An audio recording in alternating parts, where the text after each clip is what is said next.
A weather alert in effect for dangerous air quality in our area. Our team is timing out when the haze from Canada's wildfires will clear out and when we'll see our next chance for storms. Concerns raised by the NAACP over Baltimore's top cop stepping down and the process to replace him. We live in a democracy, and democracies require transparency. The action they're demanding from the mayor and city council. Then we're looking into how much BGE's controversial gas regulator project could end up costing you in the long run. Live from WBFF in Baltimore, this is Fox 45 News at 4.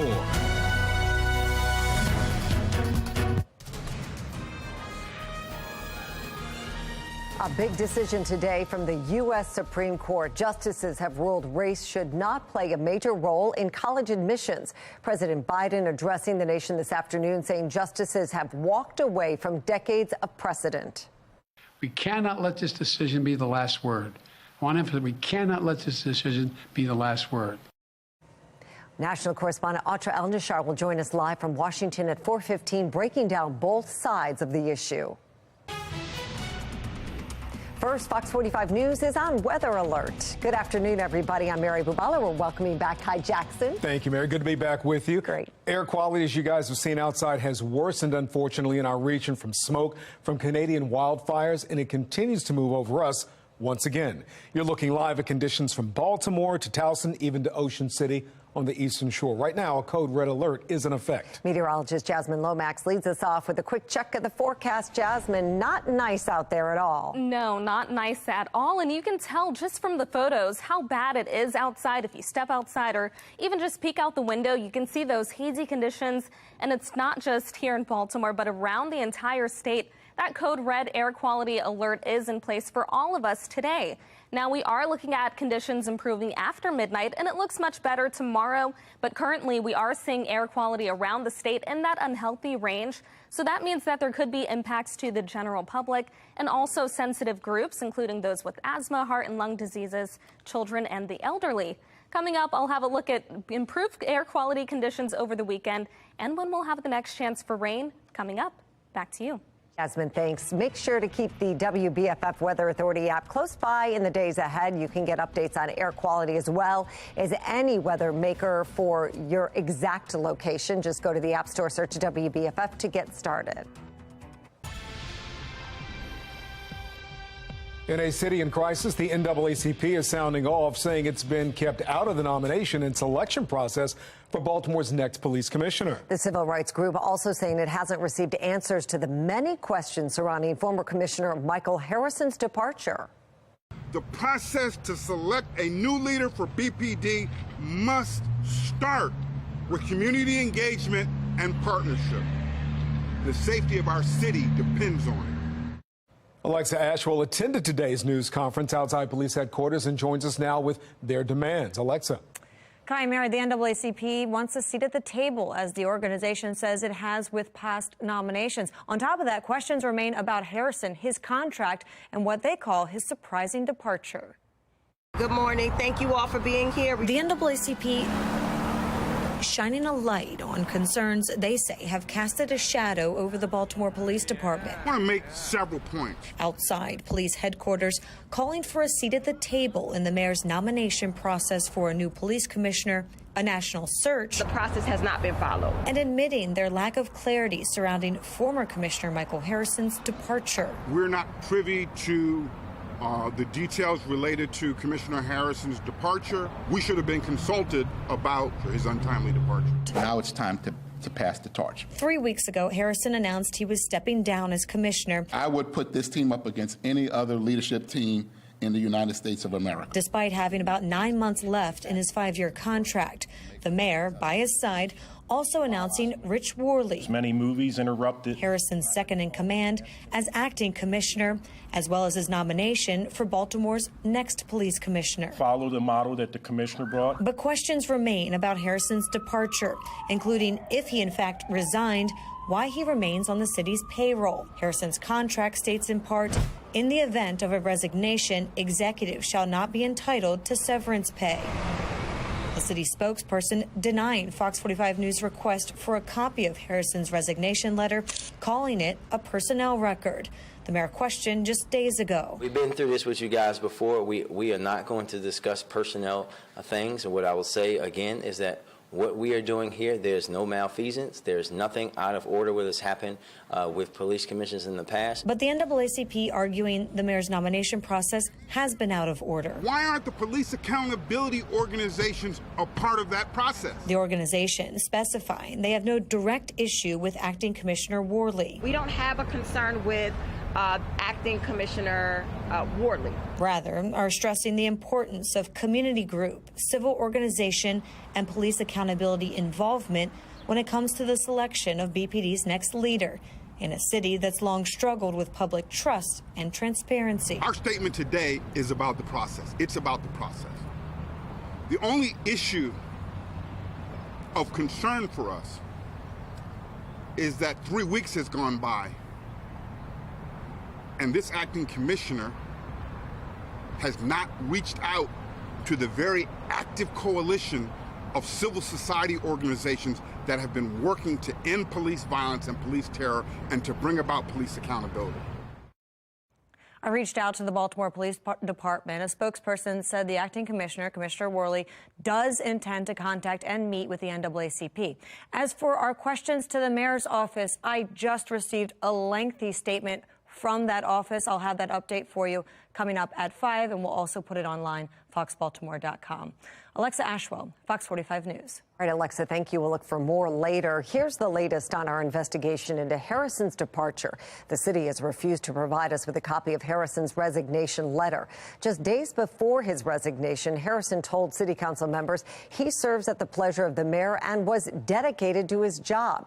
Some city leaders have told us Harrison's departure came as a surprise, and that includes City State's Attorney Ivan Bates. And looking forward, there are questions about Richard Worley's confirmation. City charter requires him to be a city resident, but he does not yet live in the city. We questioned Mayor Scott about that. When will he sign his letter of intent to move to Baltimore? So he's acting as you know, in an acting capacity. As we go through the period where he goes through the formal nomination process, he will be moving to the city. Did that mean that he was violating the charter when he was appointed as deputy commissioner, because he had to live in the city then as well? Mackenzie, the commissioner will be following and abiding by all rules as he's always had, and we're going to make sure he moves here. He's a Baltimorean. He lived in the city as a district commander. He lived in the city as a colonel. He'll live in the city as a commissioner. Well, we want you to join today's conversation. Do you think the city needs to be more transparent about Harrison's departure? Yes or no? You can vote right now at foxbaltimore.com/vote. Michael Harrison is one of several city leaders to leave their positions. Tomorrow, Shante Jackson, who leads Monzi, is stepping down. The director of DPW, Jason Mitchell, is also leaving tomorrow. Right now, the fire department is without a leader after Fire Chief Niles Ford stepped down late last year. Some are concerned about the future of city leadership. We are in a executive leadership crisis. It's a little surprising that here we are, several years into his first term, and there is this type of upheaval going on. Unfortunately, we're at a point where Baltimore City residents are the ones who are going to suffer because of what we're seeing as a lack of managerial skills. Well, the change has come at a crucial point as Baltimore is seeing homicides and non-fatal shootings behind this time last year. Mayor Scott announced that he's expanding a central part of his crime plan that gives people involved in crime a way out. And today, Maryland U.S. Attorney Eric Barron is touting the efforts from his office as part of the reason for the reduction in homicides and non-fatal shootings this year. If someone is thinking or doing wrongdoing, they ought to think twice. Because the feds are out there. Fox 45's Mackenzie Frost spoke with Barron. She joins us live with what he says needs to continue. Mackenzie? Yeah, Mary, the U.S. Attorney for Maryland, Eric Barron, says that he recognizes the fact that homicides and non-fatal shootings are down compared to where we were at this time last year.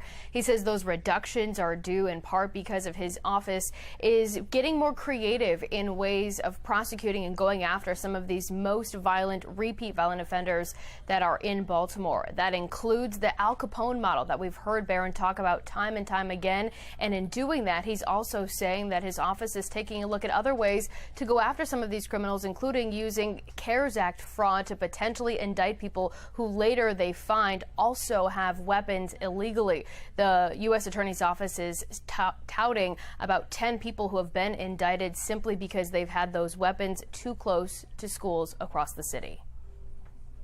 If you focus on those individuals who are repeat violent offenders or those who have reason to believe are violent and are driving the most violence. You focus on those individuals and their prohibited use or possession of firearms.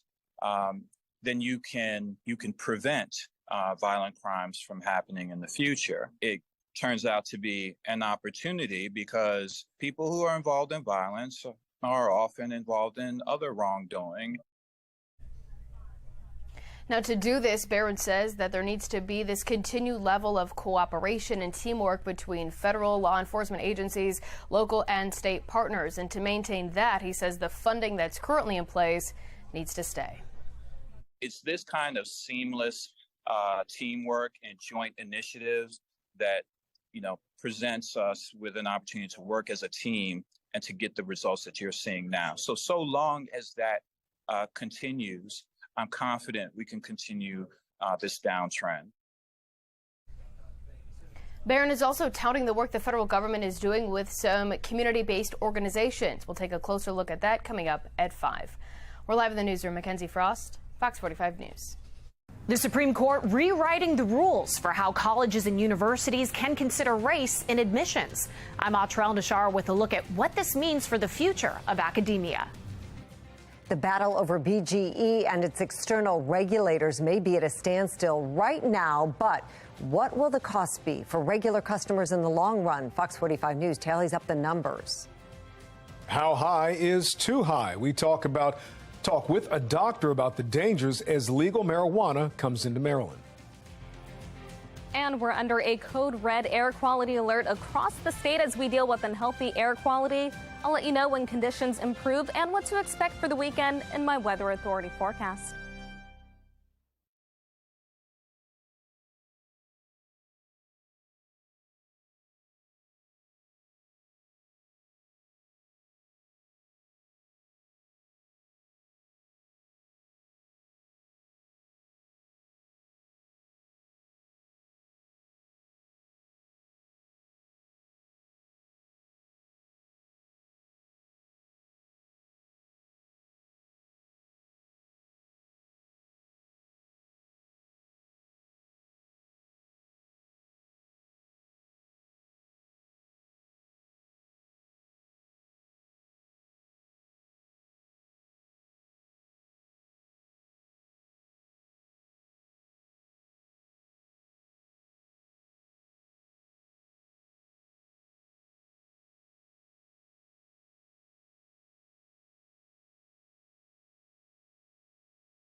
Fox 45 News, winner of 16 2022 Regional Emmy Awards, more than all other Baltimore news stations combined.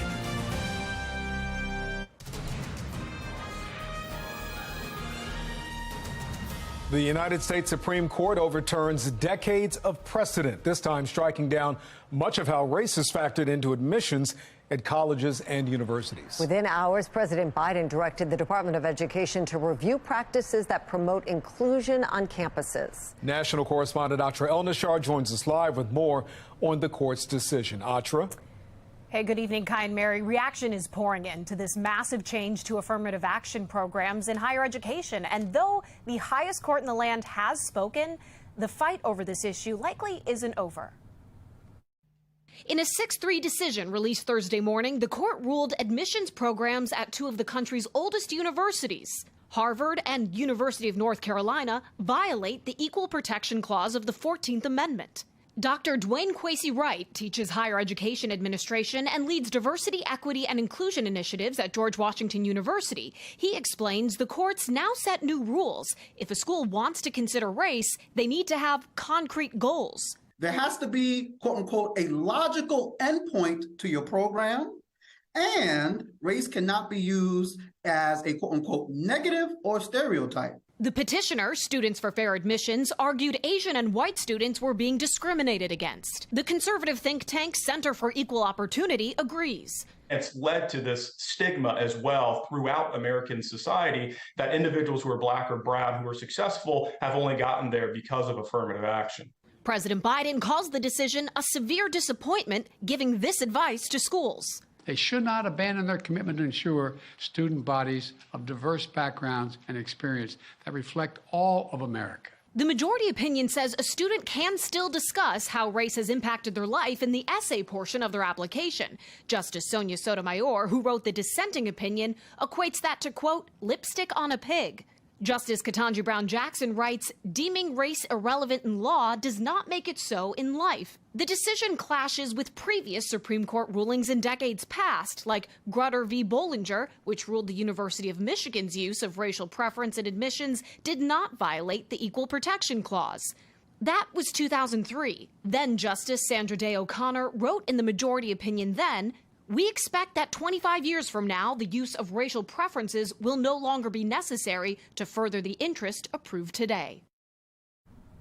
Now, years later, records showed that O'Connor did not actually view that 25 years as a hard deadline. Meanwhile, both Harvard and UNC issued statements responding to the opinion, making it clear that they're going to have to reevaluate how they factor race into their admissions so that they can still have an inclusive process. Now, because of the ambiguity of this opinion, as we detailed in the story, there is certainly likely to be more litigation to come. And Archer, we know the court today said race can be considered when students write their essays. Are there non-racial factors that can be used instead to meet inclusion and diversity goals? Well, certainly. Dr. Wright, who you saw in the piece, told me that a big step would be getting rid of legacy admissions, which often open up opportunities to a select, often elite class of students. President Biden also, in his speech and in a release from the White House later on, encouraged schools to give serious consideration to the financial status of a student's family, where they grew up, where they went to high school, and also their personal experiences with discrimination, including racial discrimination, which, as you said, and as we've been talking about, they can still legally use in their essay, and that still be considered. All right. Atra, thank you. Atra El-Nashar reporting from Washington. Well, we are still awaiting another big decision from the U.S. Supreme Court. It has to do with the president's student loan forgiveness plan. Trust Fox 45 News to alert you as soon as that decision is down. Cromwell Bridge Road in Baltimore County remains closed right now. It's near Lock Raven High School, and it happened after a water main break severely damaged the roadway earlier this week. Repairs to the water main are complete, but there's still a lot of road work left to do. The road isn't expected to reopen for about another 2 weeks. We are weather alert as we deal with code red air quality alert across the state. As you can see in the background, just very hazy. You can barely make anything out because of that Canadian wildfire smoke that's impacting our region. Temperatures right now at 85, but notice the visibility. That is reduced to 2 miles. So as you're driving, you will certainly notice the reduced visibility and the hazy conditions. The entire state is under this code red air quality alert, and this is for today, but after midnight, things start to improve and it will be better tomorrow. Notice all of the areas in red under that unhealthy category. This means that the general public could experience some sensitivities, along with those who are sensitive groups, including asthma, the elderly, those with lung and heart diseases, and children. Now, we are seeing temperatures mainly in the 70s and 80s, so no issue with temperatures. It's pretty mild right now. We've got high pressure, and that's keeping our humidity low. But around that high pressure system, we've got winds coming in from the northwest, and that's what's leading to that wildfire smoke in our region. So once that high pressure system departs and our next weather maker moves in, that's tomorrow, we are talking improved air quality. So as we head into the night, we'll stay pretty dry. We'll have a few clouds moving in by the morning. We'll wake up to dry conditions and much better air quality. As we head into the afternoon, expect a mix of sunshine and clouds. And then it's the night when we have our next chance for a few showers and potential storms. These will continue off and on overnight and into Saturday. We start off mostly dry for the morning, but later into the day, a few spotty showers and potential storms. We're not looking at a washout for the day, but if you have plans to be outside on Saturday or on Sunday, scattered storms could impact those plans mainly for the afternoon. Our rain chances do begin to decline after that, and it looks like we'll be mostly dry on Thursday. So over the next few days, we're talking an unsettled pattern with a daily chance for showers and potential storms. Temperatures drop to 66 tonight. We'll have those hazy conditions, and then after midnight, things start to improve. 89 for the high tomorrow. We'll have a mix of sunshine and clouds, and it does look much better. Temperatures around 88 as we head into Saturday. Upper 80s and low 90s on Sunday. We have the chance for showers and storms on both days. Then 90 on Monday. As we head into the 4th of July, a hot one. Temperatures around 90. We have the chance for a few spotty storms for the afternoon, but it looks drier as we head into the night. Another chance for spotty storms as we head into the middle of the week. After that, we're looking at mostly dry weather by Thursday. Temperatures remaining in the low 90s. Back to you. Jasmine, thanks. Accused of harassment just for asking questions. Project Baltimore's latest push for transparency met with backlash from state education officials. Plus, a major grocery store chain could be on the way out of Baltimore, what we're hearing from Giant Foods. Legal pot sales creating excitement for some while drawing warnings from others. A doctor breaks down some of the dangers.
In just 2 days, cannabis will be legal for millions of Marylanders 21 and older. From joints to edibles, it is a big change for recreational usage. Fox 45's Amy Simpson spoke to a Johns Hopkins doctor about some of the burning questions ahead of this weekend.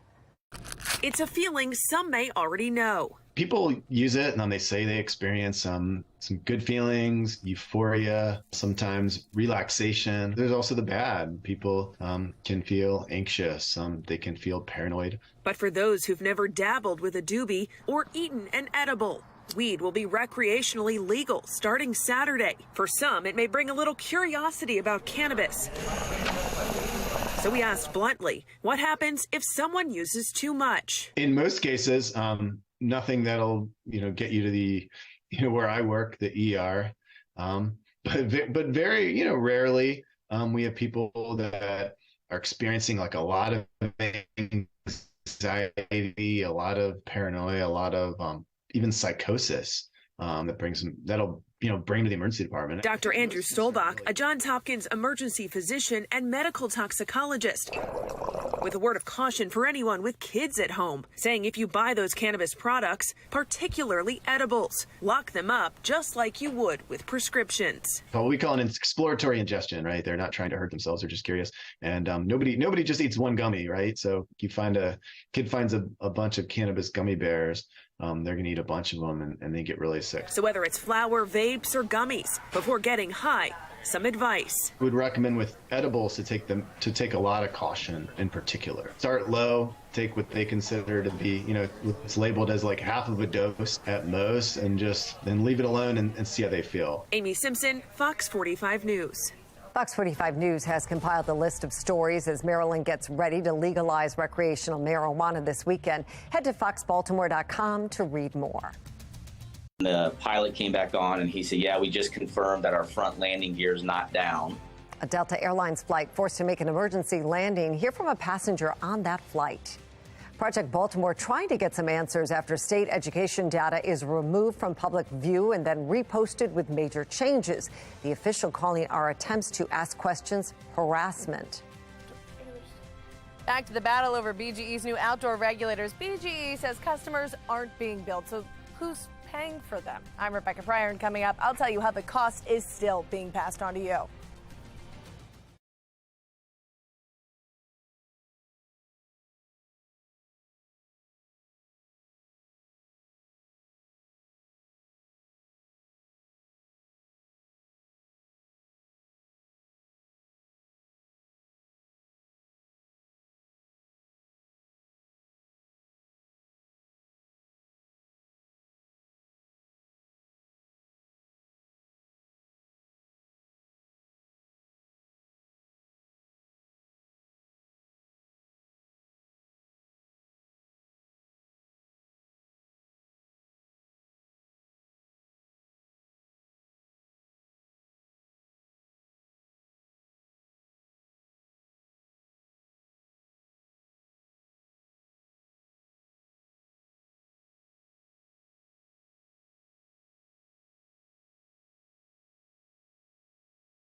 We, the jury, find as follows as to the defendant in this case.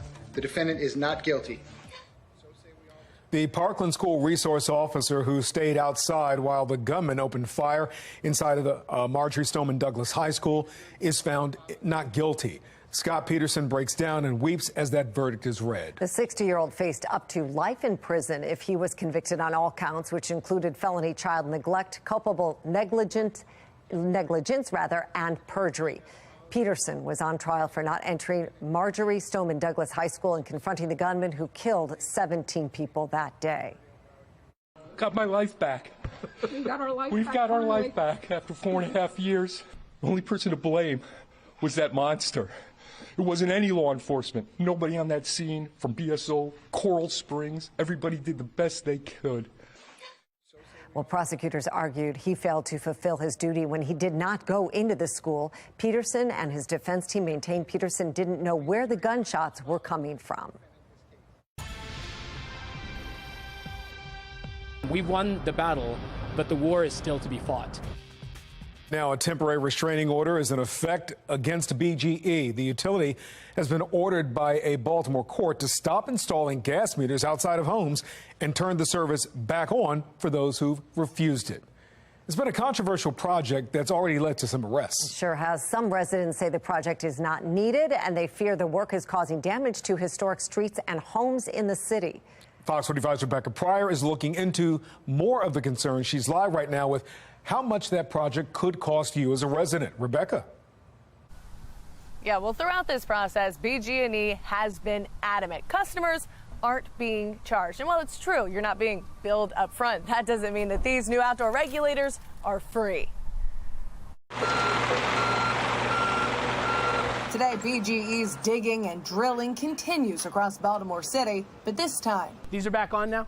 Terrific, thank you. They're restoring gas, not replacing regulators. Work that's been ordered by a judge. It shouldn't have taken a court hearing. It shouldn't have taken people getting arrested to get a measure of justice. Attorney Thruving Naraja represents the residents fighting against BGE's fleet of new gas regulators. One of their main arguments, they don't want to pay for a project they feel isn't necessary. And while BGE's website claims the gas service work incurs no additional cost to customers, I don't believe a word they say. I think we'll pay for it one way or another. I don't know how BG&E can say this when they've gotten special permission from the PSC to get costs paid by customers. Following several calls and emails, BGE explaining to Fox 45, quote, the cost is covered by either the stride surcharge or company's multi-year plan. According to BGE's website, the stride surcharge charges customers monthly for recovering infrastructure enhancement and development expenditures. And BGE's multi-year plans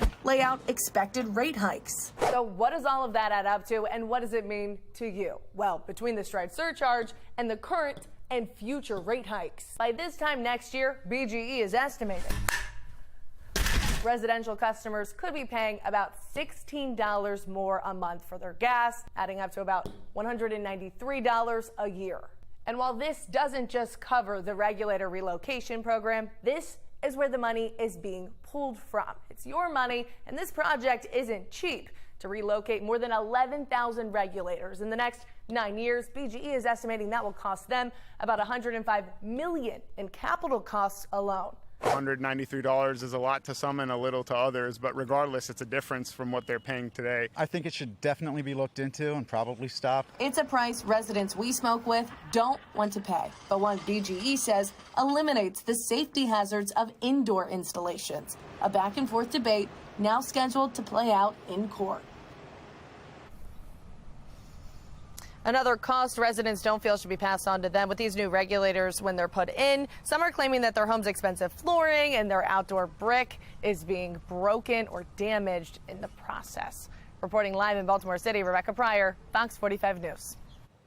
Rebecca, thank you. Also in a city in crisis tonight, Maryland-based supermarket chain Giant is weighing closing its doors, and they say it's because of crime. The grocery store confirmed to Fox 45 News that crime is affecting business.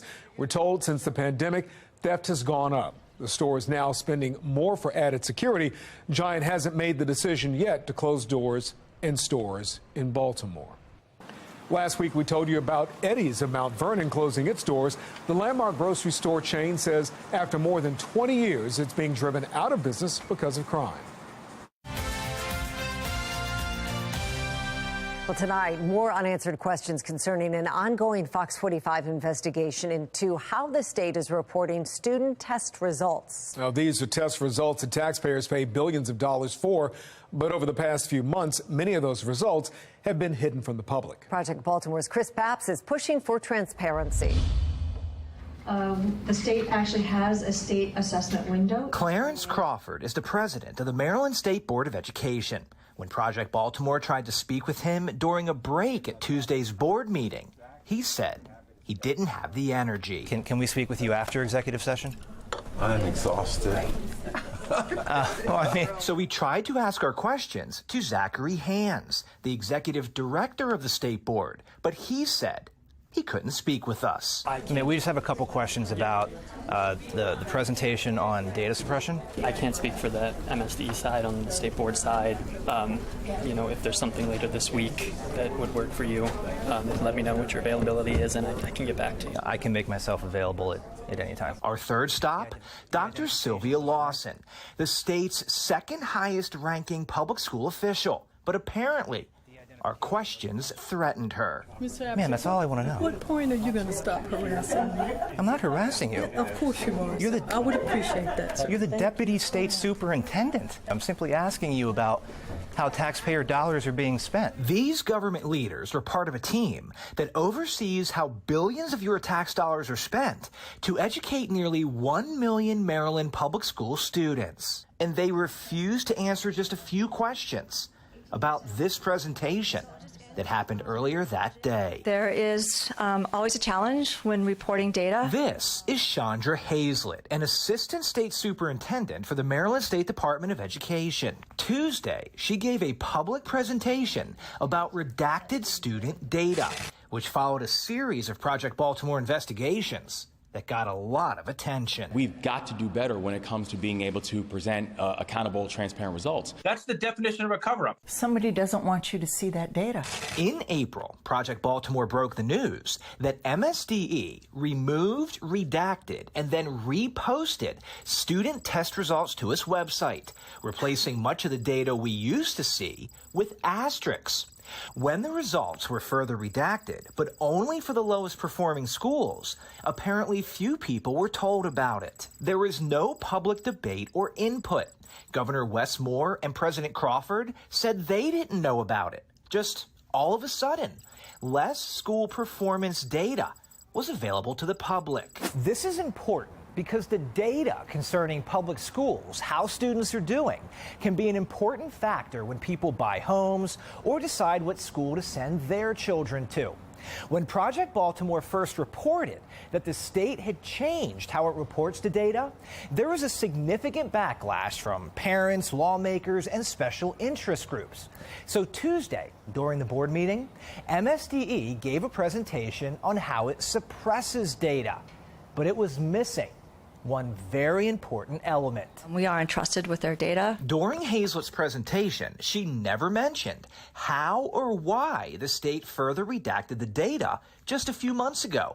In April, the state called the removal of the data enhanced de-identification to protect the privacy of individual student records. This change in how the results are reported to the public, we were told, was federally mandated. But at this public presentation, there was no mention of the additional changes. It's like the past 2 months never happened. Are you going to be using enhanced de-identification in August when the new data comes out? Because it wasn't mentioned today in the board meeting. Late Tuesday afternoon, after the board meeting, we sent an email to these government officials asking the questions we tried to ask in person. You don't think the public deserves to know any of these answers? Wednesday evening, we received this reply. MSDE does not say that it's continuing enhanced de-identification, but the state does say the data disclosure avoidance methods used in 2022 will continue through 2023.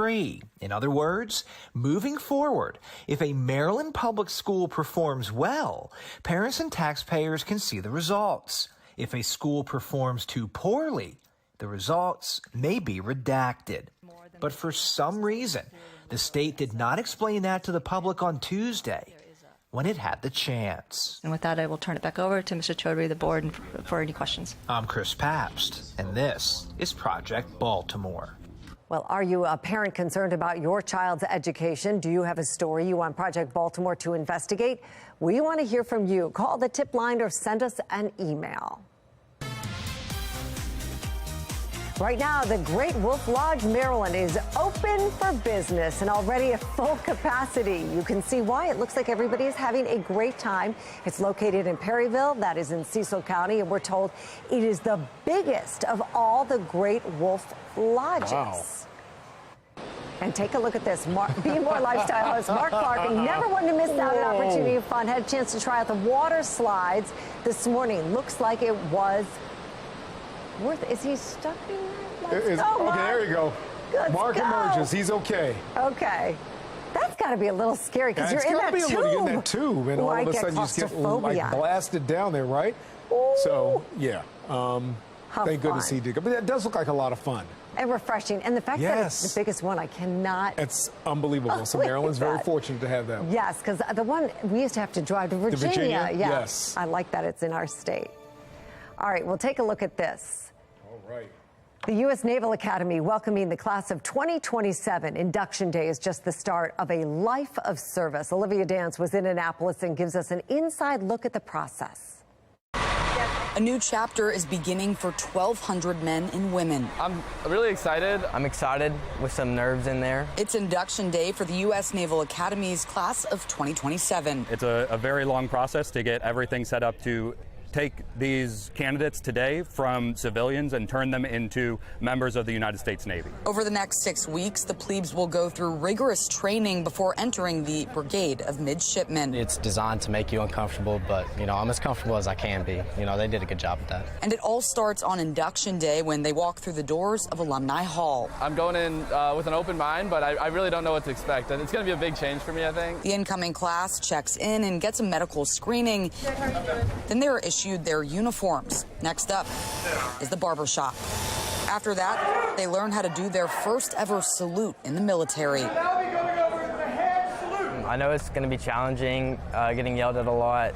Going to be physically draining, more mentally draining probably. You guys have to be quicker, you understand? The whole process is intense and emotional for the plebes and their loved ones. For the next 6 weeks, they get to call home twice for half an hour.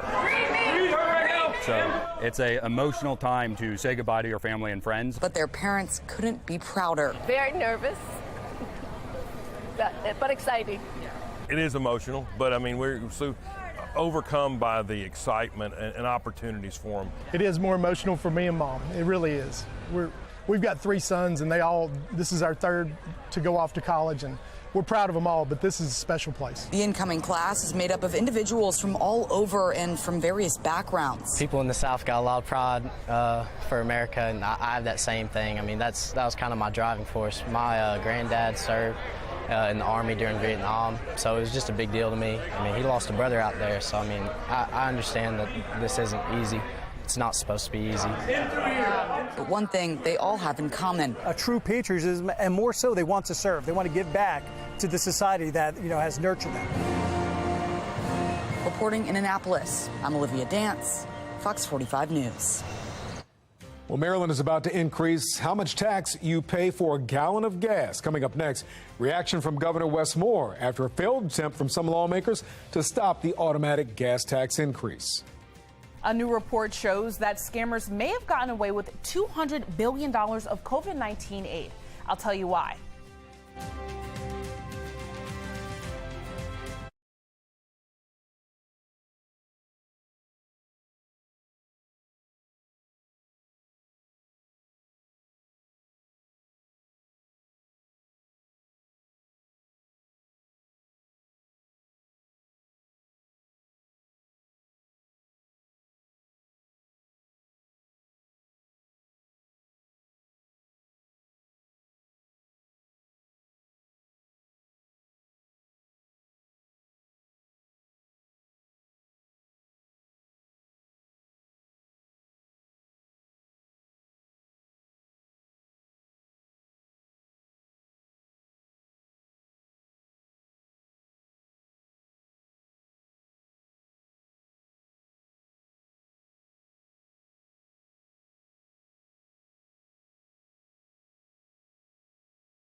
We're heading towards the 4th of July, and thousands of Marylanders are expected to hit the roads to travel.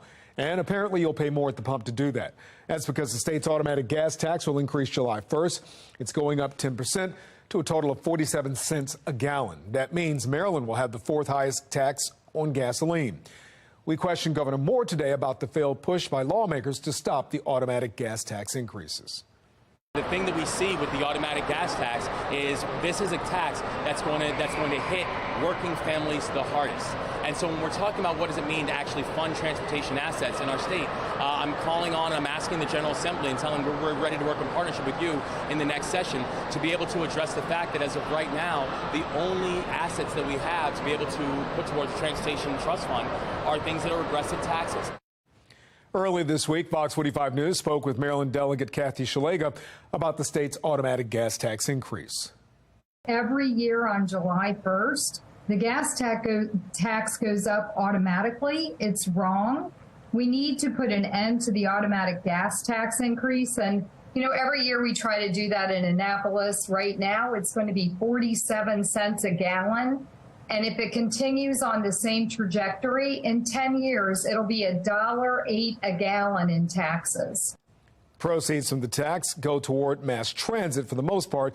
Delegate Shalega says the revenue should be more evenly split between mass transit and road repairs.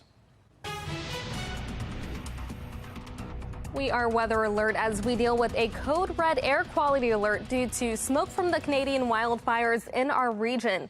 You can see in the background, or you can barely see in the background, because it is so hazy outside. Current temperatures at 85, but notice our visibility. That is down to 2 miles. So even if you peek out the windows, you'll be able to see just how hazy it is. And if you're driving, you will come into areas with reduced visibility. This code red air quality alert is for the entire state today, but we are looking at improving conditions after midnight. Around the region, we're dealing with unhealthy air quality alerts. And then we also have very unhealthy air quality toward Pittsburgh. So that's where we have some of the worst in the country right now. And again, it's all from those Canadian wildfires. Our temperatures are in the 70s and the 80s, so it doesn't feel too bad around the state, but you will notice just how thick the air feels from that smoke. Part of the reason is this high pressure system. We've got winds around that coming in from the north. So all of that Canadian wildfire smoke is reaching our region, but the next weather maker will arrive tomorrow, and that's going to help to improve conditions, leading to better air quality. Heading into the night, we'll stay nice and dry with a few clouds moving in and out of the area. Then we'll wake up to mostly cloudy skies tomorrow morning. As we head into the afternoon, expect a mix of sunshine and clouds as our temperatures reach the upper 80s. Then by the night, we've got our next chance for showers and storms. These will continue off and on overnight and then into Saturday morning. Now, we're not looking at a washout for Saturday, but by the afternoon, there is the chance for a few stray showers and storms. And once again on Sunday, we're looking at another chance for showers and storms. But rain chances will begin to decline after that.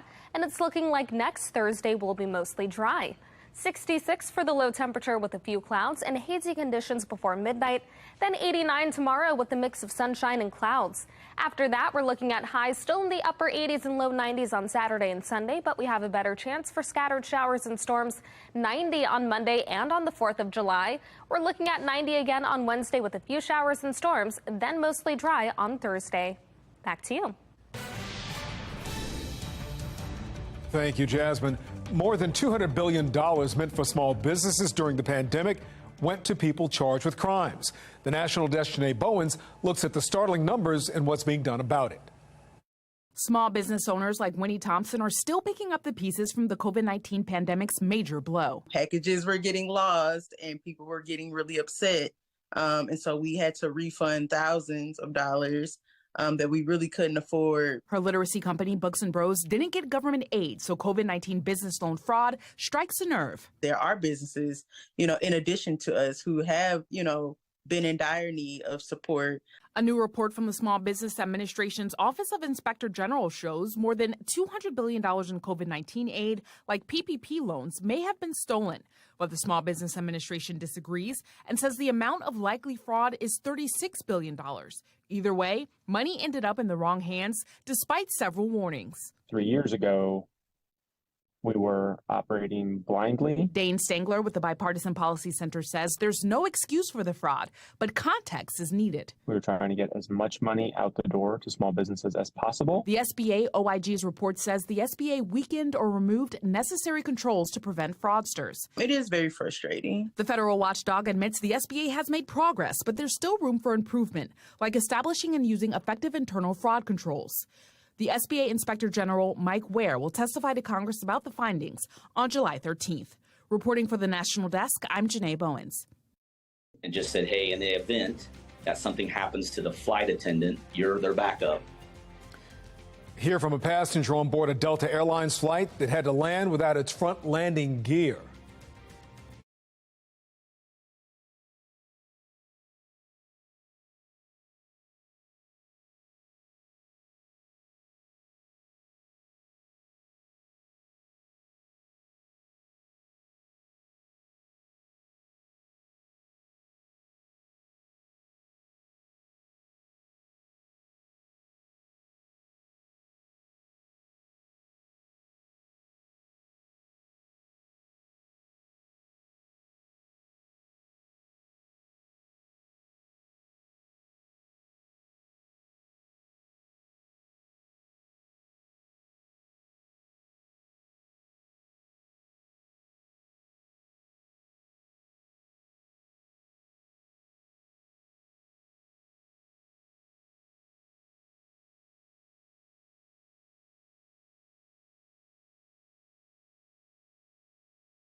A plane makes an emergency landing in North Carolina without its front landing gear. Marella Porter with our Sinclair sister station in Ohio speaks with the passenger about those scary moments.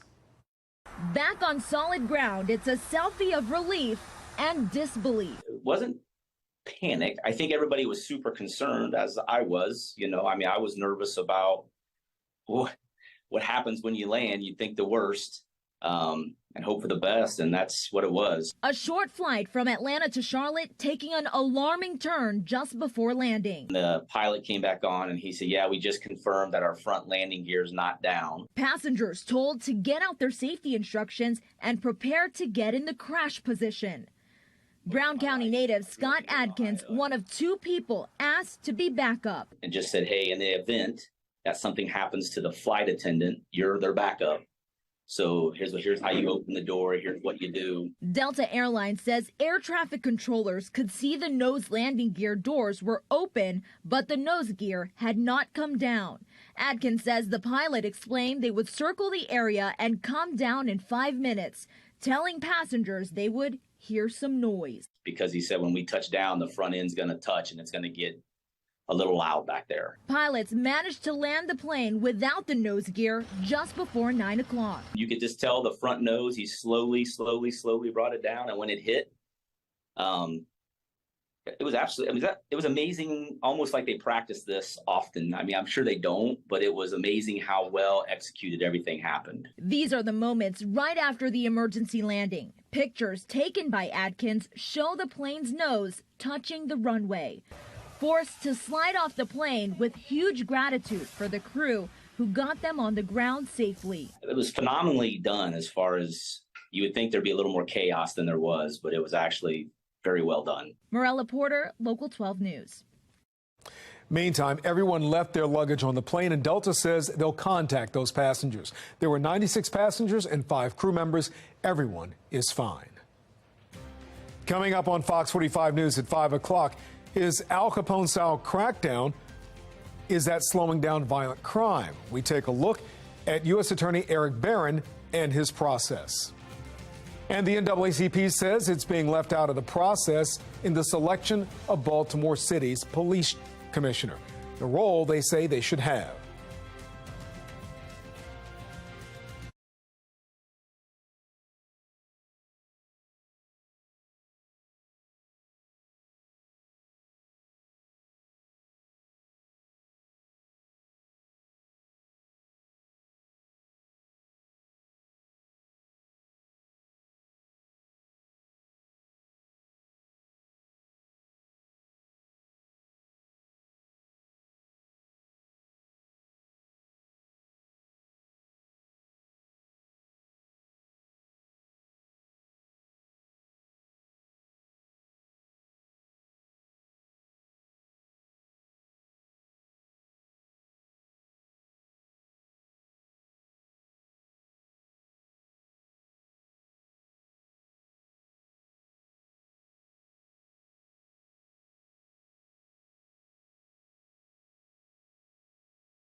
Fox 45 has a weather alert tonight as that dangerous haze hangs over Maryland.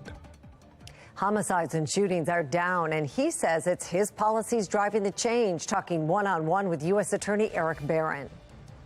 Also, the NAACP says they're being left out of the nomination process for Baltimore's next police commissioner. The response just in from Mayor Brandon Scott. Live from WBFF in Baltimore, this is Fox 45 News at 5.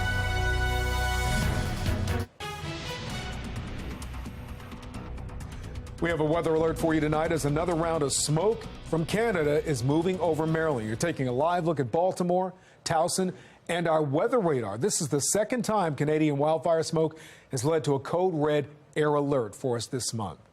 Thank you for joining us. I'm Kai Jackson. And I'm Mary Bubala. Let's go right over to meteorologist Jasmine Lomax with the latest on the smoke and when it could clear up. It is so very hazy out there. It is, and the air just feels thick outside. You can see just how hazy it is from those shots that we had.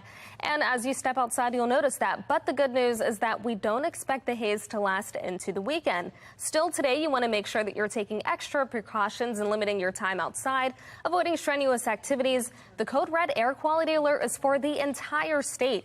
Shortly after midnight, we'll see conditions improving, but then it will be followed by our next weather maker tomorrow. Notice around our state, we're in the red, indicating unhealthy air quality, while areas closer to Pittsburgh actually looking at very unhealthy air quality. So this means that the general public could experience some issues, but especially those with sensitive groups, including those with asthma, heart disease, lung disease, children, and the elderly. So again, make sure that you are avoiding strenuous outdoor activities. Coming up, I'll have a look at the improved conditions for the weekend, and I'll let you know about the timing for rain in my Weather Authority forecast. Back to you. Put the power of the Weather Authority Storm Center in your hands. Download the free WBFF Weather Authority app for your smartphone and use our powerful Doppler radar to follow storms right down to your street. Just go to the App Store and search WBFF to get started. A man is shot and killed in a car early this morning. Around midnight, police say they responded to Wrigley Court in South Baltimore. A 35-year-old man had been shot in the back. He was pronounced dead at the scene. Anyone with information is asked to call Baltimore police. According to city police, there have been 136 people killed this year in 305 non-fatal shootings. Now, those numbers are down from this time last year, though fears remain over crime involving children and teens this year and an increase in violence that often happens during summer months. Well, less than a year after Maryland U.S. Attorney Eric Barron announced his Al Capone method of going after violent criminals, he's touting its success. Fox 45's Mackenzie Frost spoke with Barron today. She joins us live. And Mackenzie, he is saying that collaboration is key to the crime fight, right? Yeah, absolutely. Eric Barron says that the reduction that we're seeing in some of these crime statistics is because of his office's use of creative ways of going after some of the most violent people in the community. But he warns that if the funding or collaboration changes, that progress could be lost. Some crime numbers in Baltimore seem to be going in the right direction. Halfway through 2023, homicides are down 22%, non-fatal shootings reduced by almost 13% from this time last year. Maryland U.S. Attorney Eric Barron says it's because of the new prosecution policies stemming from his office. Year over year, we're seeing some very positive numbers. Touting the results now after this news conference in August of 2022. This Al Capone model of prosecution is designed to take violent people off the streets by any appropriate legal means necessary. That Al Capone model includes going after repeat violent offenders in an unconventional way. I think it's fair that they be vetted for any wrongdoing that meets our priorities, including looking at fraud with the federal COVID relief plan. Barron creating a CARES Act strike force with the U.S. Department of Labor and Inspector General's special agents, combing through evidence, finding people charged with CARES Act fraud also have ghost guns. It presents an opportunity to investigate and prosecute individuals who are also violent and get them out of our communities. With the help of state funding, Barron says since September of 2022, 30 people have been indicted for federal gun crimes, including 10 charged with illegally having a gun too close to a school. Those Baltimore schools include Sandtown Winchester Achievement, Cherry Hill Elementary, Curtis Bay Elementary and Middle, Bel Air Edison Elementary, and others. If you focus on those individuals who are repeat violent offenders or those who you know have reason to believe are violent and are driving the most violence, you can prevent violent crimes from happening in the future. Good morning, everybody. But Barron says it's not all enforcement. I'm not saying that we're responsible for the drop in shootings, but we definitely play a part in that, and that comes from the work that y'all get up and do every day. That's helping drive down the statistics and save lives. We're also out there with organizations, community-based organizations such as ROCA. ROCA, working with young men, helping them stay out of the life of violence. We're right here by the football field. Often going door to door, helping offer job training, skills, and a path to a better life. To maintain this level of success, Barron says the funding and collaboration must continue at every level. And he wants criminals to know his office isn't stopping. For those who are doing violence in our communities, we're serious about giving you a break from the community and getting you help within the confines of a federal correctional facility. Now, if people don't want the help being offered by the U.S. Attorney's Office or other community-based organizations, Barron says the enforcement aspect of his plan will be implemented, all with the goal of creating a safer Baltimore. We're live in the newsroom. Mackenzie Frost, Fox 45 News. Thank you, Mackenzie. We also asked U.S. Attorney Barron about the departure of Police Commissioner Michael Harrison. Barron says Harrison was a good police chief, and he's confident in the direction the department is headed with Acting Commissioner Worley. We know the acting commissioner. I would give praise to former Commissioner Harrison in that the acting commissioner has been around. We know him. We've seen him. He's been a part of our meetings and the work that we've been doing. So I think that that presents a positive outlook for the future. Baltimore Mayor Brandon Scott responds to NAACP claims that they're being left out of the selection process for Baltimore's next police commissioner. The civil rights group also says it hasn't received answers to questions surrounding former Commissioner Michael Harrison. Alexa Ashwell attended today's news conference outside police headquarters and joins us now with the mayor's response. Alexa. Okay, the NAACP wants a seat at the table, as the organization says it has with past nominations. On top of that, questions remain about Harrison, his contract, and what they call his surprising departure. Outside police headquarters today, the organization called for a national search for a new police commissioner. The organization specifying they have no direct issue with Acting Commissioner Rich Worley, rather stressing the importance of community groups, civil organization, and police accountability involvement when it comes to the selection of BPD's next leader. The process has not been followed. We've always seen the mayor reach out to police accountability organizations before the selection and before the announcement and before the nomination and before the confirmation of any police commissioner. The mayor now responding, saying the goal has always been to hand the reins to one of Baltimore's own, and he has no plan to change his nomination. Scott writing in part, quote, "It is incredibly disappointing that organizations who have been critically important partners in our work to strengthen our city are taking this tact. My administration is in near constant communication with many of these organizations on a host of topics, including this one. We have been clear since day one that there will be a robust community engagement plan implemented once Acting Commissioner Worley moves into the official confirmation process, a legislative step that has not even occurred at this juncture." When asked, a spokesperson for BPD said Acting Commissioner Worley does intend to contact and meet with the NAACP. And Alexa, we understand questions remain about Harrison's departure, including since he resigned, why he remains on the city's payroll. Yes, Kai, that is a question we've been asking. Harrison's contract states in part, quote, "In the event of a resignation, executives shall not be entitled to severance pay." Days ago, a city spokesperson denying Fox 45's request for a copy of Harrison's resignation letter, calling it a, quote, "personnel record." The mayor's office once again not answering those questions tonight. Alexa Ashwell, Fox 45 News. Alexa, thank you. While we're still waiting for answers to those questions, Alexa asked today, we are getting some responses from Baltimore police when it comes to Harrison's payroll situation. Fox 45 News is asking what the former commissioner's current title is. BPD responded saying, yes, Commissioner Harrison is still on the payroll. They also confirmed Harrison's current pay is at $287,000 a year. Now, Baltimore police say that pay is the only money Harrison is getting from the city. We also asked when he'll receive his last scheduled paycheck and why he's still on the payroll, but BPD refused to answer those questions. Here is everything we do know about Harrison's departure. The city has refused, as we have said, to provide us a copy of the resignation letter. Just days before his resignation, Harrison told city council members he serves at the pleasure of the mayor and was dedicated to his job. Some city leaders have told us Harrison's departure came as a surprise. That includes City State's Attorney Ivan Bates. And looking forward, there are questions about Richard Worley's confirmation. City charter requires him to be a city resident, but he does not yet live in the city. We questioned Mayor Scott about that today. When will he sign his letter of intent to move to Baltimore? So he's acting as you know, in an acting capacity.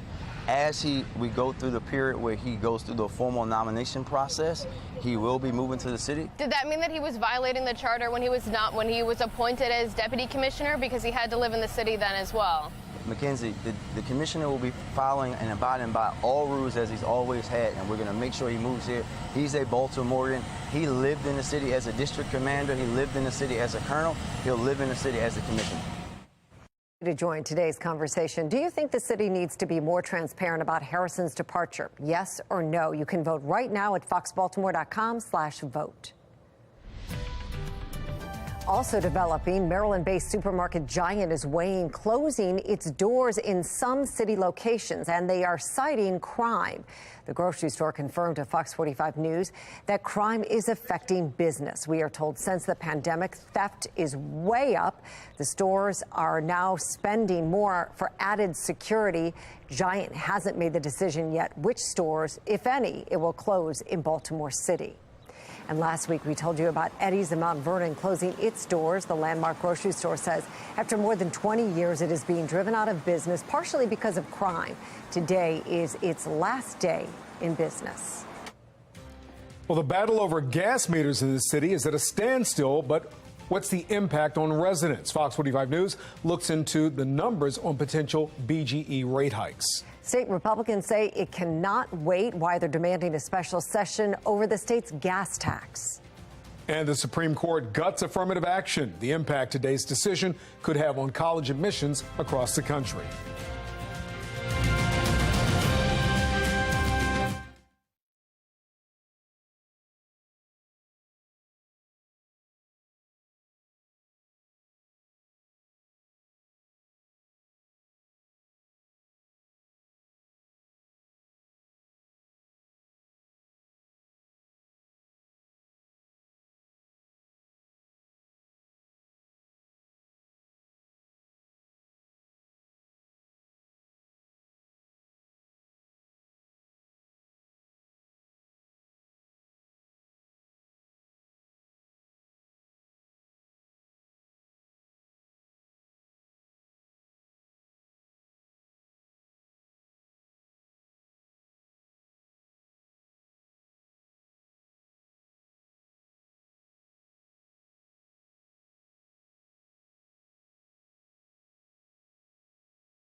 Fox 45 News, winner of 16 2022 Regional Emmy Awards, more than all other Baltimore news stations combined.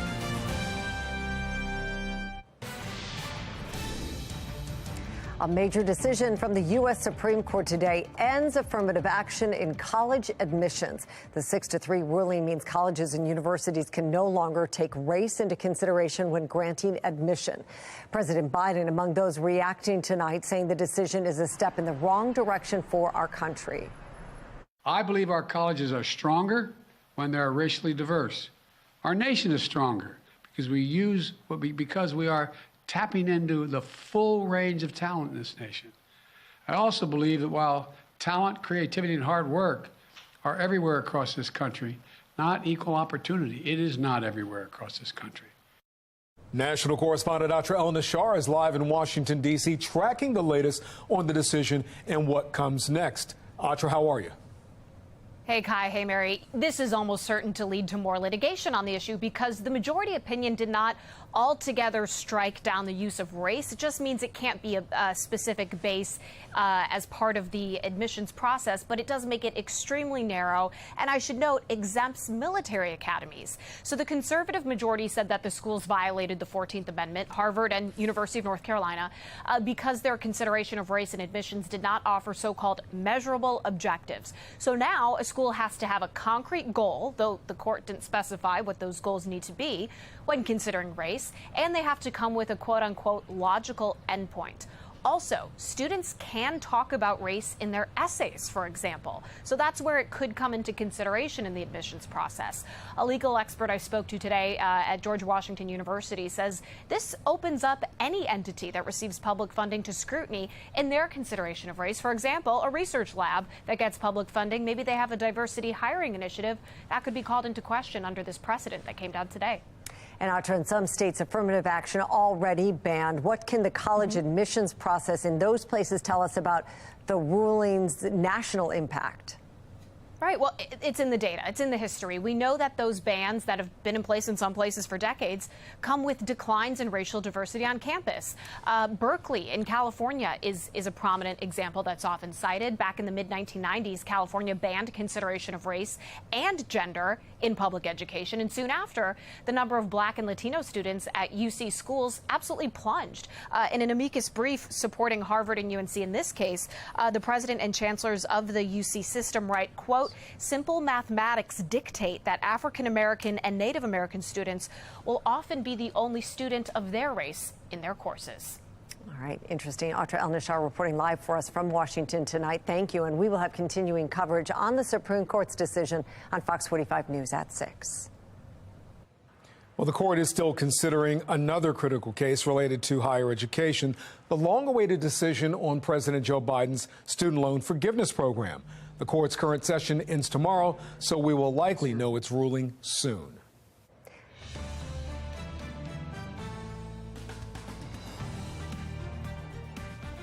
Republicans in the 2024 presidential race are at odds over their thoughts on the January 6th Capitol riot.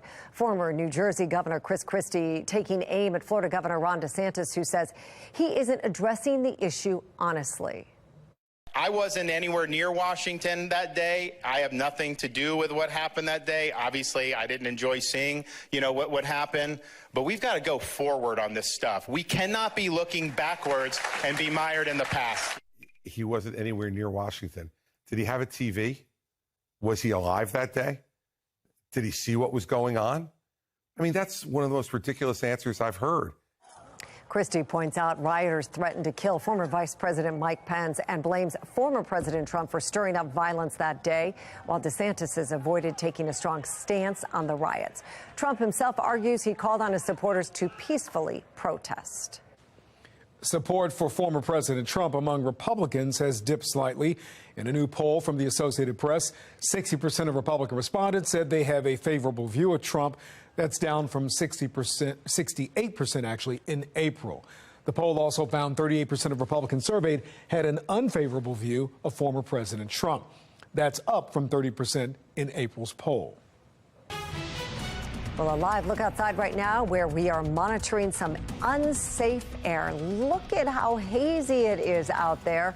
Smoke from wildfires in Canada impacting us yet again here in Baltimore. Meteorologist Jasmine Lomax is here now with the latest on what you need to know if you are going out tonight and into tomorrow, right? Yeah, if you're heading out tonight, grab the mask. Try to avoid time outside. Yeah. Tomorrow things look better, but unfortunately, there is the chance for a little bit of rain in the forecast. Okay. However, it does mean improved air quality. Okay. So that's good. That's the good news. Yeah. But for anyone looking to spend some time outside as we get closer to the holiday, we are looking at increased rain chances, and that could have impacts on some of your plans. Right now, though, still dealing with that poor air quality, just barely visible in the background. Temperatures at 85. Feels like it's 84, so not very humid outside. We're seeing reduced visibility, that number down to 2 miles. Across the entire state, we're under a code red air quality alert. That's for today, but conditions will begin to improve tomorrow. Notice around the state, we are in red, indicating that unhealthy air quality. However, in Pittsburgh, where there's some of the worst air quality around the country, we're seeing very unhealthy air quality. Temperatures across the state, mainly the 70s and the 80s, but it does feel rather comfortable, minus the smoke in the air. That's because of high pressure. It is leading to low humidity, but it's also leading to winds out of the north, and that's why we have that smoke coming into the region. Now, as we head into the night, we'll start to quiet down and clear out. As we head into the morning, we'll wake up to mostly cloudy skies, but the air quality starting the day will be better. By the afternoon, expect a mix of sunshine and clouds and highs in the upper 80s and low 90s. By the night, we'll have our next chance for a few showers and storms. These will spread across the state. They'll be isolated, but as we head into Saturday, we'll have another chance for a few showers and storms. That happens later in the day, possibly impacting some of your evening and night plans. Unfortunately, Sunday brings another chance for scattered showers and storms, but our rain chances begin to decline after that, and we're looking at a mostly dry day by Thursday. Temperatures tonight fall to 66 with a few clouds and improving air quality after midnight. Then 89 for the high tomorrow with a good mix of sunshine and clouds. It's later in the day when we have the chance for showers and storms, so you should be able to enjoy most of the warm weather tomorrow. We'll be in the upper 80s and low 90s again on Saturday and Sunday with a chance for showers and storms for both afternoons. Then 90 on Monday with another chance for showers and storms. 90 on the 4th of July with potential afternoon storms. Then after that, we stay in the 90s as we head into the end of next week. Back to you. Jasmine, thank you. You will be paying more at the pump starting this weekend. The pushback tonight on the state's gas tax increase. How much is too much? What you need to know about recreational marijuana as shops open in just 2 days.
AAA predicts more than 50 million Americans will travel for the 4th of July weekend. That would be a new record for the holiday, beating the current record 49 million travelers in 2019 before the pandemic.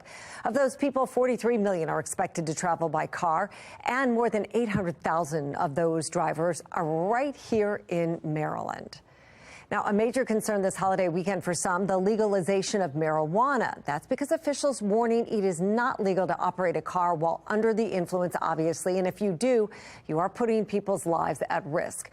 The Maryland Department of Transportation saying today, while alcohol is always a concern on the road over the holiday weekend, the addition of a new substance that drivers may not be familiar with could pose an even greater threat. One officer shared his story of how a drunk driver almost took his life.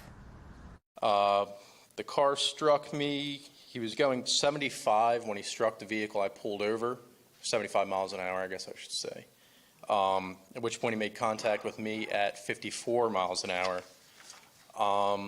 I flew, I believe it was 7 feet in the air, and then 130 feet down 95. I was just wondering, like, you know, what just happened? Am I paralyzed? Am I going to make it? So glad he did. According to MDOT officials, over the past 5 years in Maryland, nearly 800 people have been killed. More than 15,000 have been injured in crashes involving an impaired driver. Republicans calling for an emergency session where they stand on the state's gas tax hike and the governor's response. A weather alert continues over Baltimore. The latest on the code red warning tonight.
Let's take a live look outside right now as we monitor a weather alert. Baltimore is one of a number of U.S. cities under a code red air quality warning.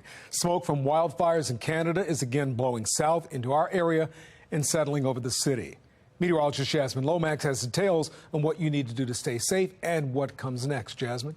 Thanks, Kai. It's just awful outside. It's very hazy. You can see just from looking at our cameras how hazy it is in the background. And unfortunately, that's going to last for the next few hours. So if you do have any plans, just be mindful of that and avoid strenuous activities outside. Avoid prolonged exposure. The code red is for the entire state, and that runs through Thursday. And looking around the region, notice we are in that unhealthy air quality range, but we do see very unhealthy in Pittsburgh and a part of Pennsylvania as well. So you want to make sure that you are staying safe as we head into the evening. The good news is that tomorrow conditions do look better as far as air quality is concerned. However, it will bring the next chance for storms. I'll break down the timing of the storms tomorrow and what to expect for the rest of the weekend coming up in my Weather Authority forecast. Back to you. Jasmine, thank you. Put the power of the Weather Authority Storm Center in your hands. Download the free WBFF Weather Authority app for your smartphone to track the latest on air quality alerts and other severe weather events. Just go to the App Store, search WBFF to get started. For 10 days, Baltimore Gas Electric is being forced to back down when it comes to those gas regulators being installed in the city. A judge sided with Baltimore residents, levying a class action lawsuit against the company. Now, the residents say the new exterior gas regulators are unnecessary, claiming BGE is damaging their homes and that BGE is wrongfully shutting off gas to homes that refuse the installation. BG&E is held to a higher standard. They're a public utility. They're a monopoly. We don't have any options but to get our gas service and electricity from them. When they conduct themselves this way, they have to understand that the law is going to respond. Nobody here wanted to learn as much as we've learned about external and internal installations, believe me. Well, at the same time, BGE claims the work is necessary and denies wrongfully shutting off utilities. In addition to the construction issues and service shutoffs, residents are also concerned with possible rate hikes that could be coming. Fox 45's Rebecca Pryor is digging into the numbers and breaks down just how much that project could cost you in the long run. Rebecca? Yeah, Kai, throughout this process, BGE has been adamant customers aren't being charged. And while it's true customers aren't receiving a bill up front, that doesn't mean that these new outdoor gas regulators are free. Today, BGE's digging and drilling continues across Baltimore City, but this time, These are back on now? Terrific. Thank you. they're restoring gas, not replacing regulators. Work that's been ordered by a judge. It shouldn't have taken a court hearing. It shouldn't have taken people getting arrested to get a measure of justice. Attorney Throbing Naraja represents the residents fighting against BGE's fleet of new gas regulators. One of their main arguments, they don't want to pay for a project they feel isn't necessary. And while BGE's website claims the gas service work incurs no additional cost to customers, I don't believe a word they say. I think we'll pay for it one way or another. I don't know how BG&E can say this when they've gotten special permission from the PSC to get costs paid by customers. Following several calls and emails, BGE explaining to Fox 45, quote, the cost is covered by either the stride surcharge or company's multi-year plan. According to BGE's website, the stride surcharge charges customers monthly for recovering infrastructure enhancement and development expenditures. And BGE's multi-year plans lay out expected rate hikes. So what does all of that add up to, and what does it mean to you? Well, between the stride surcharge and the current and future rate hikes, by this time next year, BGE is estimating residential customers could be paying about $16 more a month for their gas, adding up to about $193 a year. And while this doesn't just cover the regulator relocation program, this is where the money is being pulled from. It's your money, and this project isn't cheap. To relocate more than 11,000 regulators in the next 9 years, BGE is estimating that will cost them about $105 million in capital costs alone. $193 is a lot to some and a little to others, but regardless, it's a difference from what they're paying today. I think it should definitely be looked into and probably stopped. It's a price residents we smoke with don't want to pay, but one BGE says eliminates the safety hazards of indoor installations. A back and forth debate now scheduled to play out in court. And another cost residents don't feel should be passed on to them when these new regulators are put in. Some are claiming that their home's expensive flooring and historic brick is being broken or damaged in the process. Reporting live in Baltimore City, Rebecca Pryor, Fox 45 News. Rebecca, thank you.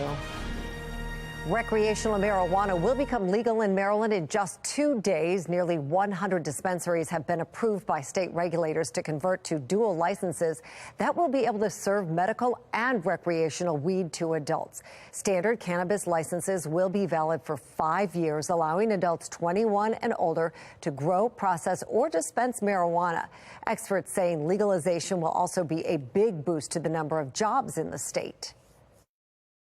The industry does create a lot of jobs in states, and it creates them very quickly. And it's a wide range of jobs, from retail to agriculture to delivery, logistics, manufacturing, and extraction, and kitchen work for edibles, right? So you really have an incredibly diverse workforce that ends up getting pulled together. The Maryland Cannabis Administration estimates sales will range from $400 million to $600 million for the first year. One issue with the legalization of marijuana is the risk of getting too high. How can new users know how much to take if they're impaired or if they're too intoxicated to do basic tasks like driving safely? Fox 45's Amy Simpson looks into those concerns. It's a feeling some may already know. People use it and then they say they experience some good feelings, euphoria, sometimes relaxation. There's also the bad. People can feel anxious. They can feel paranoid. But for those who've never dabbled with a doobie or eaten an edible, weed will be recreationally legal starting Saturday. For some, it may bring a little curiosity about cannabis. So we asked bluntly, what happens if someone uses too much? In most cases, nothing that'll get you to the where I work, the ER. But very rarely we have people that are experiencing like a lot of anxiety, a lot of paranoia, a lot of even psychosis that'll bring to the emergency department. Dr. Andrew Stolbach, a Johns Hopkins emergency physician and medical toxicologist, with a word of caution for anyone with kids at home, saying if you buy those cannabis products, particularly edibles, lock them up just like you would with prescriptions. Well, we call it an exploratory ingestion, right? They're not trying to hurt themselves; they're just curious. And nobody just eats one gummy, right? So you find a kid finds a bunch of cannabis gummy bears. They're going to eat a bunch of them and they get really sick. So whether it's flour, vapes, or gummies, before getting high, some advice. We would recommend with edibles to take a lot of caution in particular. Start low, take what they consider to be, it's labeled as like half of a dose at most, and just then leave it alone and see how they feel. Amy Simpson, Fox 45 News. For our full coverage on the legalization process, the health risks of marijuana, the rules on where and when you will be allowed to smoke, and so much more, head to foxbaltimore.com. The battle over Maryland's gas tax is heating up, with Republican state lawmakers calling for a special session to stop the increase. On July 1st, the state's gas tax is set to increase by 10% because of a policy that automatically adjusts it without a vote. After the increase, the gas tax will be 47 cents a gallon. In a statement, the Joint Republican Caucus says the session is critical to stopping the tax for putting unfair economic stress on Marylanders. The group also pointing out the legislature already made a similar move by eliminating automatic changes to transit fares during the legislative session earlier this year. Well, earlier this week, State Delegate Kathy Szeliga spoke with Fox 45 News about the need to make a change. Every year on July 1st, the gas tax goes up automatically. It's wrong. We need to put an end to the automatic gas tax increase. And, every year we try to do that in Annapolis. Right now, it's going to be 47 cents a gallon. And if it continues on the same trajectory, in 10 years, it'll be $1.08 a gallon in taxes. Proceeds from the gas tax predominantly go towards mass transit funding. Delegate Szeliga says the revenue should be more evenly split between mass transit and road repairs. Well, the governor responded to the concerns today, saying he also supports changes to the automatic gas tax and hopes the legislature can make a change in the next session. The thing that we see with the automatic gas tax is this is a tax that's going to hit working families the hardest. And so when we're talking about what does it mean to actually fund transportation assets in our state, I'm asking the General Assembly and telling them we're ready to work in partnership with you in the next session to be able to address the fact that as of right now, the only assets that we have to be able to put towards the Transportation Trust Fund are things that are regressive taxes. We need to do better by working families. Well, gas prices overall are dipping ahead of the 4th of July holiday as millions prepare to hit the road for the 4th of July.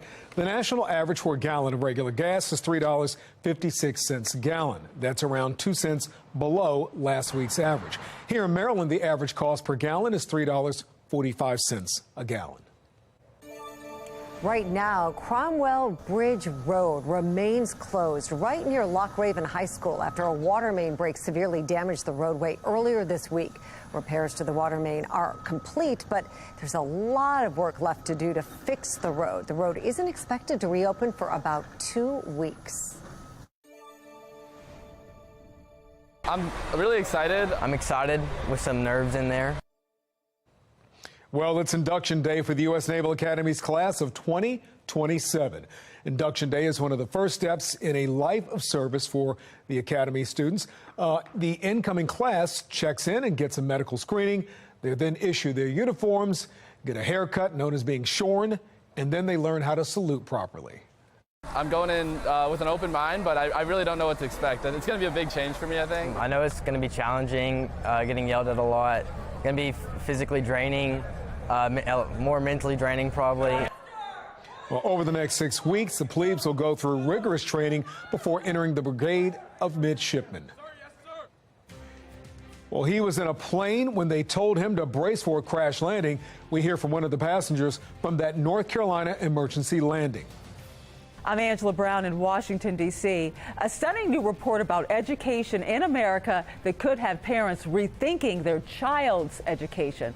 We'll break it down next.